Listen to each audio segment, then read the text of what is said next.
think of fundraising, you probably think about people going door to door and collecting money for worthy cause. Well, Project Hope has taken a new approach to this. They've been selling T-shirts in the past. They sold the T-shirts you saw a couple weeks ago. Now they're going to be hitting on with the Easter eggs, selling Easter eggs full of candy during Easter. And I'm going to be asking them about some of their old projects and some of their upcoming ones. So here it is. Okay, Sarah, the first question is going to be, why did Project Hope pick to sell T-shirts instead of selling candies or some of the other stuff that other fundraisers go about? I've done T-shirts before, and there are many environmental T-shirts companies out there. So we figured that people would buy T-shirts, so we went for them. So did you guys do a big on sales and everything like that?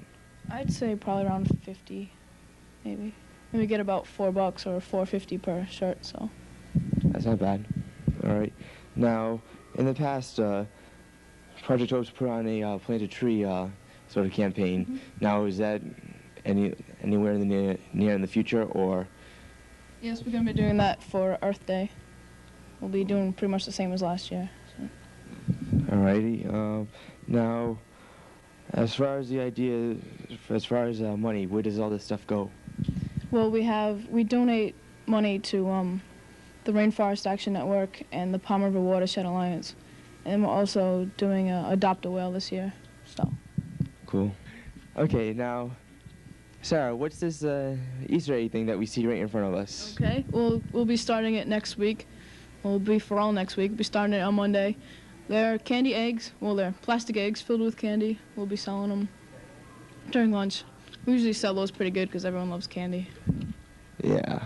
All right. Now, can you tell us a little bit about this bulletin board? Well, I think mostly Julie works on this. If we find an interesting picture, something, we just stick it up there. That's cool. All right. Thank you, Sarah, for the interview. And hope you guys have a lot of luck doing your selling and raising your money. Thank you. Okay, I want to thank Sarah Paolano for the interview, and I want to wish her and the rest of Project Hope good luck on their upcoming events, and hope they raise a lot of money to go towards those worthy causes.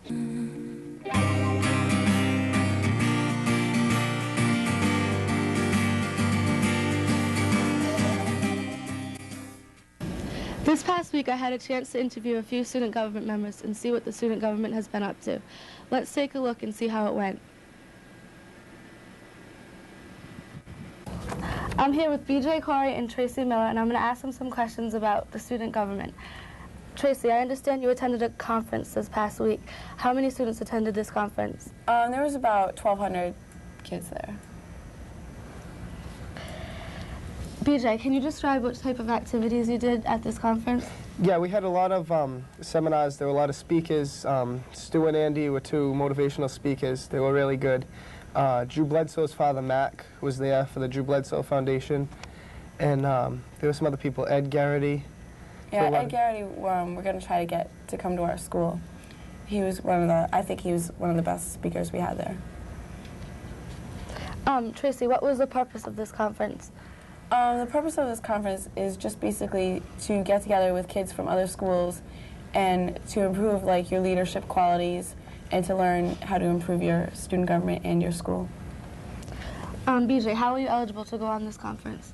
Well, student government goes, and Mr. Field tries to bring freshmen, sophomores, and juniors. And this year, he had 4 freshmen, and then the rest were sophomores and juniors.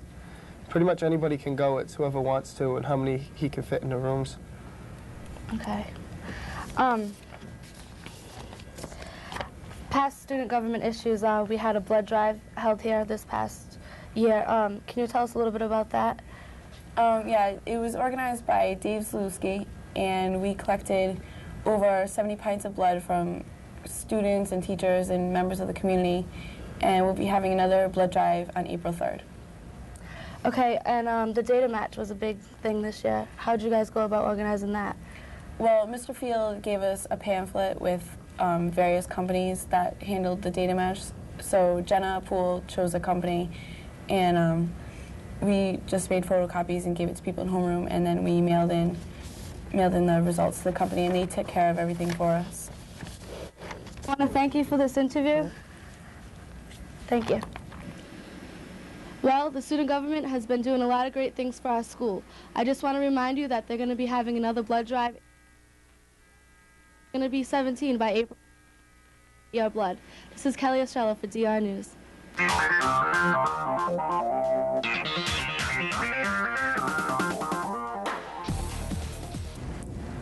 Morning, welcome to DR Sports. I'm Jay Bacon alongside BJ Corey once again, and today we're going to recap the boys and girls basketball seasons. The boys basketball team began their 1996-97 season with the optimism that every team looking to rebuild would love to have. Coach Field was trying to rebuild a puzzle with several pieces missing. Chris Daw, Chad Hawksley, Dave Warame, Josh Silva, Chris Borden, and Mike Mullen were all missing from last year's team. To replace those pieces, Coach Field would add sophomore sensation Mike Antonio and diaper dandies Tom Blessing and Sean Lavoie. Yeah. Also, Matt Mahoney, Dennis Daniel, and Ben Richards combined with returning letterman Jarrett Mendoza, Greg Mullen, Chris Adams, and Jay Alexander to lead the Falcons to a 9-13 overall record and 7-9 in the SEC, just missing the team's second straight state tournament bid. Now we'll go to BJ for the girls. BJ? The girls' varsity basketball team came back with a lot of returners and strong expectations, but the SEC was a lot stronger than they expected, and they struggled to a 6-10 record and 9-13 overall, missing the state tournament. Michelle Lamar spent the season laying it up from the outside. Jen Tremblay, Meredith Viveris, and Sarah DeJesus, along with Amanda Sanson, provided the Falcons with great guard play and stingy defense. With many of this year's team returning next season, the girls and the boys' futures look bright in the SEC. Well, that'll do it for DR Sports this week. Congratulations to the boys and girls on their seasons, and good luck next year. Go PC in the tournament.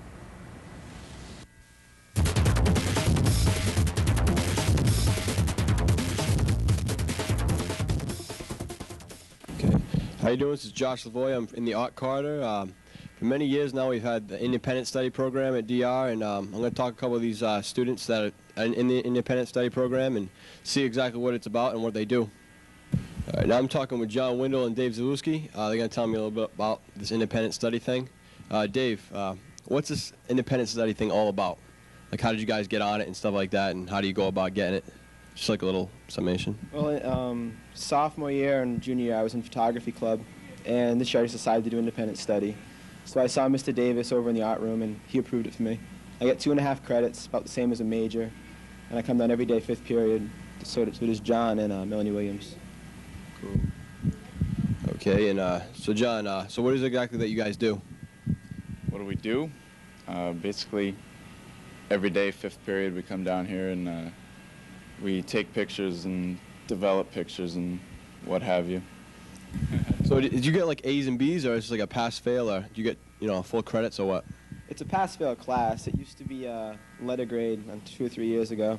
I don't know why they did away with it, but now it's just pass-fail. Pretty much, if you do your work and stick to things, you pass.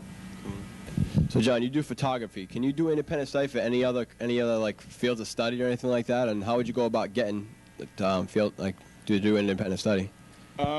As far as I know, you can do it for any course available. The way to go about doing that is to talk to the teacher of the course. And I talked to Mr. Davis about it, and he had a contract drawn up for me, of my requirements and what I had to do and things like that. And then Mr. Janella has to approve that. So at least that's how it works in the art department. I don't know how it works for foreign language or something like that, but that's pretty much how it works. All right, Dave, can you show us exactly what you guys do? All right, come on. Nice.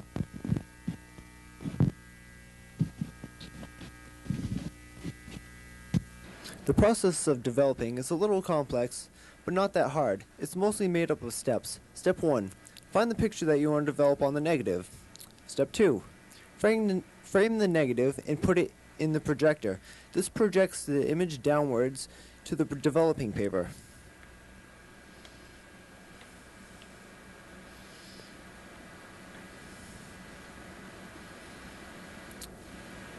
Step 3.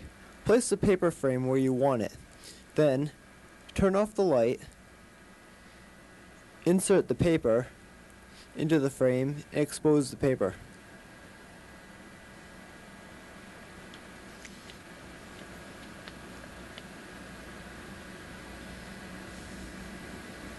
Step 4, the actual developing.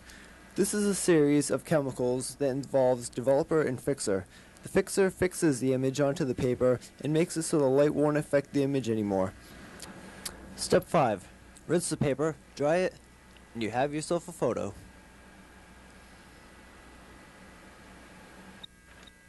Independent study is a course open to all students. Since independent study is picked through teacher discretion, most students involved are upperclassmen. This program allows students to experiment freely with their own interest and at the same time gives them unparalleled responsibility, which you can't find in a classroom. Students can arrange their own program by working with their teacher. Seems like independent study is a great opportunity for students to express themselves outside of the classroom lines.